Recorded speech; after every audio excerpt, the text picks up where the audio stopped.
기원전 고대 로마에는 모든 장군과 군사들이 지켜야만 하는 원칙 하나가 있었습니다. 멀리 원정을 떠난 군사들이 로마로 복귀할 때에는 로마의 관문인 루비콘강 앞에서 모든 무장을 해제한 후 로마로 입성해야 한다는 것이었습니다. 이는 로마에 대한 충성과 복종의 의미였습니다. 그런데 기원전 49년 서유럽 정벌을 마치고 돌아오던 한 장군은 이 원칙을 어긴 채 완전 무장한 자신의 군단을 이끌고 로마로 진격합니다. 이때 그가 한 말이 바로 주사위는 이미 던져졌다입니다. 전쟁으로 배우는 투자 워코노미. 안녕하세요. 워코노미 시즌2 정복자들의 선택을 진행하는 뮤지컬 배우 변희상입니다. 우리는 흔히 돌이킬 수 없는 결정을 내릴 때 루비콘강을 건넜다라는 표현을 씁니다. 기원전 49년 서유럽 정벌을 마친 율리우스 카이사르는 루비콘강을 앞두고 돌이킬 수 없는 결정을 합니다. 당시 카이사르의 복귀를 두려워하던 로마 원로원은 카이사르에게 모든 군단을 버리고 혼자 로마로 들어오라는 최후의 통첩을 보냅니다. 하지만 그는 원로원의 통첩을 무시하고 자신의 군단과 함께 로마로 진격했습니다. 이렇듯 서유럽 정벌에 이어 조국인 로마까지 정복하며 실질적인 황제의 지위에 올랐던 인물 카이사르. 그의 승부사적 기질과 함께 그가 선호했을 만한 투자 전략과 수단에 대해 알아보겠습니다. 시작에 앞서 해당 인물의 성향과 철학을 바탕으로 금융 투자 성향을 유추하여 구성된 이야기임을 설명드립니다.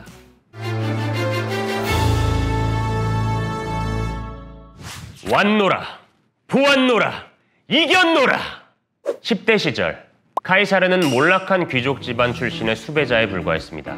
그랬던 그가 로마의 최고 권력자라는 지위까지 올라갔던 여정은 목숨을 건 승부의 연속이었습니다.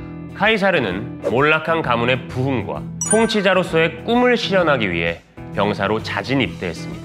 전쟁터를 누비며 목숨을 걸었고 이를 통해 자신의 입지를 굳히고 로마 전역에 자신의 명성을 알렸습니다. 처음으로 공직에 출마할 때에도 그는 운명을 건 승부수를 던졌습니다. 가난한 귀족이었던 카이사르는 선거에 떨어질 경우 그나마 있던 모든 재산을 잃고 도망자 신세가 되어야 했습니다. 하지만 과감하게 승부를 걸었고 공직에 진출할 수 있었습니다.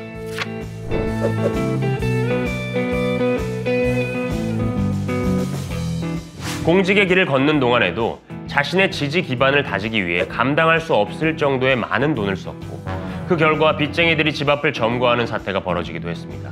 하지만 결국에는 엄청난 대중적 지지를 바탕으로 로마 최고의 부호인 크라수스와 손을 잡으며 재정적인 어려움을 해결할 수 있었습니다.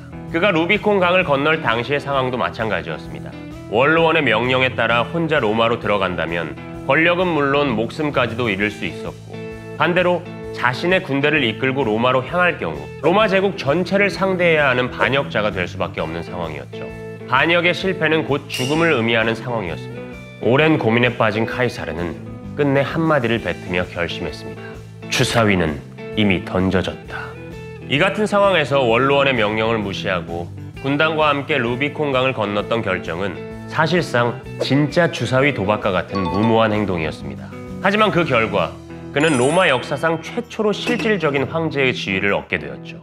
이처럼 카이사르가 시도했던 모든 승부에는 명확한 목표가 있었고 목숨을 건 승부수로 그 목표를 쟁취하고야 말았습니다.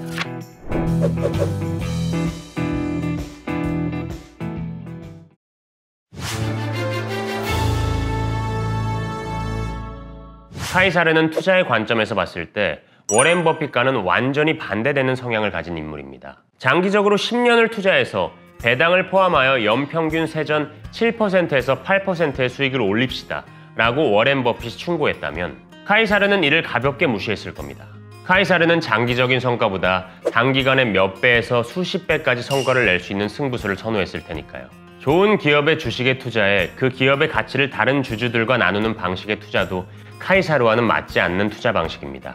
그는 단기간에 몇 배에서 수십 배까지 성과를 낼 수도 있지만 실패하면 모든 것을 잃을 수도 있는 그런 투자 방식을 더 좋아했을 것 같습니다. 그리고 정확한 투자의 타이밍을 잡아내 전 재산을 걸고 뛰어들었을 것입니다.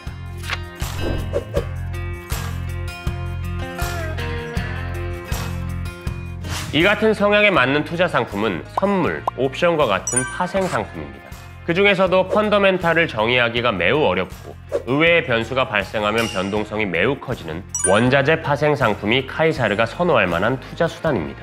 원자재의 경우 배당이 없음은 물론이고 단기적인 수급 요인에 따라 변동성이 매우 커지는 경우가 허다합니다. 또한 공개된 정보가 많지 않고 관련된 기초 원자재나 상품의 구조에 대해 잘 알지 못하는 투자자들이 참여하는 경우도 상당히 많죠. 특히 귀금속을 제외한다면 원자재는 현물 거래가 거의 불가능해서 대부분 선물 계약으로 거래된다는 점이 중요합니다. 즉, 엄청난 레버러지를 활용해 단기적으로 승부를 볼 수 있다는 특징 또한 카이사르를 원자재 선물 시장으로 끌어들이는 요인이었을 것입니다.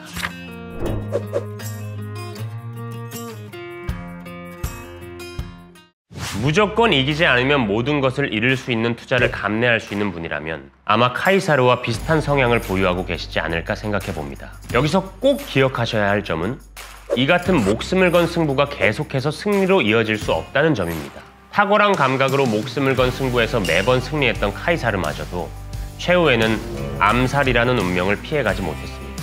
암살에 대한 소문을 들었지만 자신은 겁쟁이가 아니라며 경호원을 거부할 만큼 위험 관리에 대한 인식은 낮았습니다. 원자재와 관련된 파생 상품에 투자하시는 분들도 마찬가지의 위험에 직면할 수 있습니다. 몇 번의 승부에서 성공하다 보면 작은 판단 착오로도 모든 것을 잃을 수 있는 파생 상품 시장의 위험에 둔감해질 수 있습니다. 카이사르와 같은 성향을 가진 투자자라면 자신의 능력에 대한 과대평가야말로 가장 큰 적일 수 있다는 점 명심하시길 바랍니다. 지금까지 워코노미 시즌2 정복자의 선택의 변희상이었습니다. 감사합니다.